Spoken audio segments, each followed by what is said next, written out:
G'day, this is Paul from Climate Justice Fast. I'm here on day 23 of our hunger strike for climate action, and I'm feeling okay.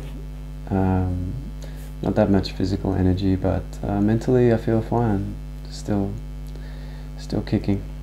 Today I wanted to talk about a couple of books that I've been reading and that have each inspired me and given me a lot in very different ways. The first is the Bhagavad Gita, which is a holy text in Hinduism, and I was given it just yesterday by a friend as a gift because she knows how much I admire Gandhi, and she knows how much Gandhi took from this book, and she thought I'd appreciate it, and I really do. I'm really enjoying reading it. I've known about it for a while though, and there's one part of it that I've liked for quite a while, and it's this section, it's this chapter called Arjuna's Despondency, and it's about this great warrior Arjuna who has this crisis because he's about to fight this huge battle, and he realizes that he sees in the enemy army old teachers and old friends and cousins and stuff, and he just has this feeling of despondency that he can't go through with it, and he loses his courage and his motivation, and Krishna, who is the incarnation of God on earth, who happens to be in the chariot with Arjuna, gives him a bit of a lecture and just says, hey, you don't have to worry about consequences, and it's ignorant to be attached to certain consequences. It's ignorant to be attached to pleasure over pain or life over death, and so on. But all you have to do is your duty, and forget about consequences. And he tells them that your duty is to be a warrior. That's who you are, and that's your duty, and that's what you have to do, is fight this battle. And so he gives Arjuna his mojo back, and Arjuna fights the battle and wins, and so on. So the reason I like that is because I like the idea that if you do your duty, that's all you can do, and you don't have to worry about consequences. You don't have to worry about the outcomes. So being a climate activist, that's quite attractive, because obviously climate change involves some very scary consequences that I know all of us worry about a heck of a lot. A world running out of resources with billions of very, very vulnerable people who don't necessarily have the means to fight for what they're rightfully owed,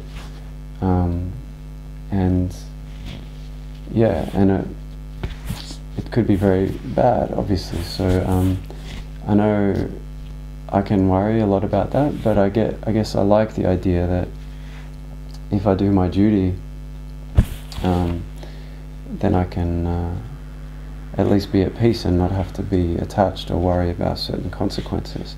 Now, that's great and that's all well and good. However, the problem is, as human beings, we still have to work out what our duty is, and it's not that easy. I don't have Krishna riding beside me in a chariot to tell me what my duty is, and I'm not religious, and I don't have any divine texts to kind of give me guidance. So I have to kind of make it up for myself. Now, that's where this other book that I'm reading comes in handy. This is called Writings on an Ethical Life by Peter Singer, who's an Australian philosopher, and I really, really love Peter Singer's work, and I think its strength is that he does moral philosophy, and he talks about the way we should live, but he doesn't necessarily get into the metaphysics or any kind of discussion of objective right or wrong, or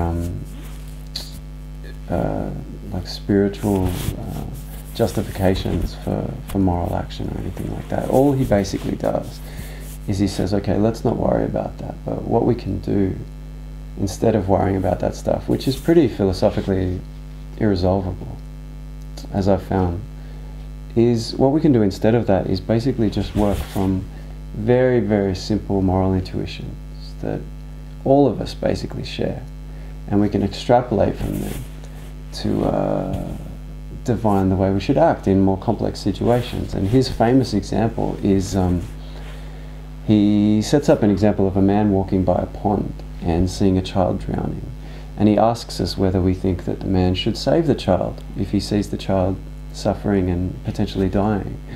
And of course the answer most of us give is yes. And then he asks, well, what if the man was wearing $200 trousers and they would be ruined? Should he still save the child? And again, you know, most all of us answer, well, yes, of course he should. Now, what Peter Singer does is then he extrapolates from that to the position that we have in the West to avert suffering and death in the third world by giving to charity. And he says, well, if you should sacrifice a $200 pair of slacks to save a child,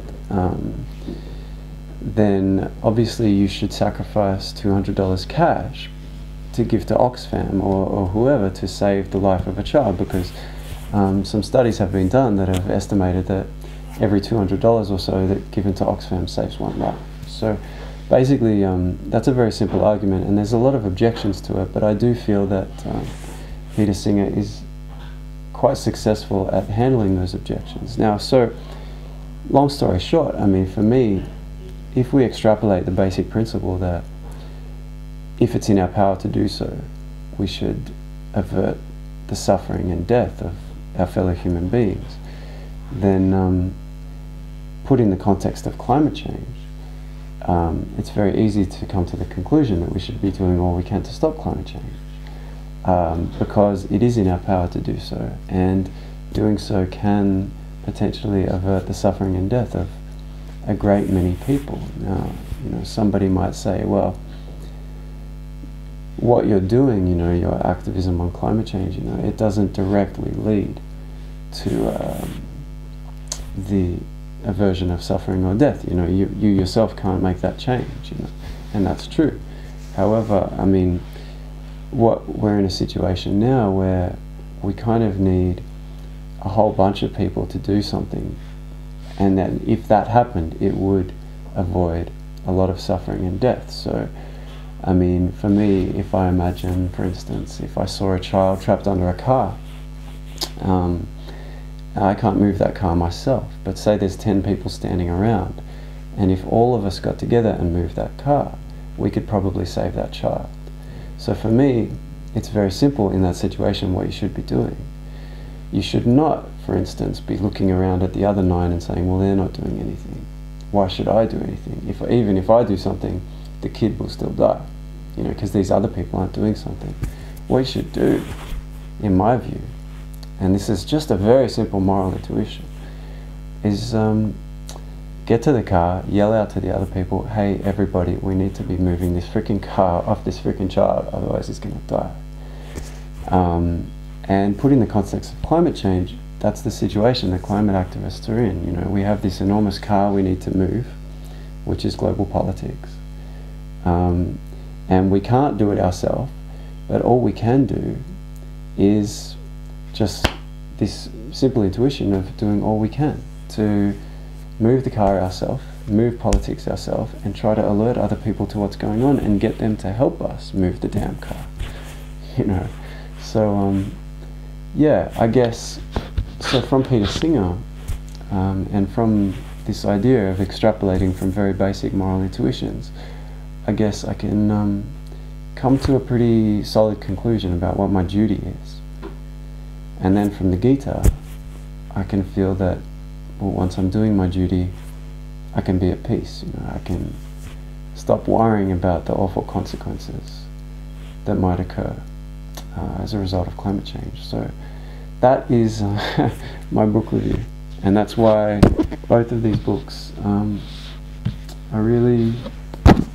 I take a lot from both of them.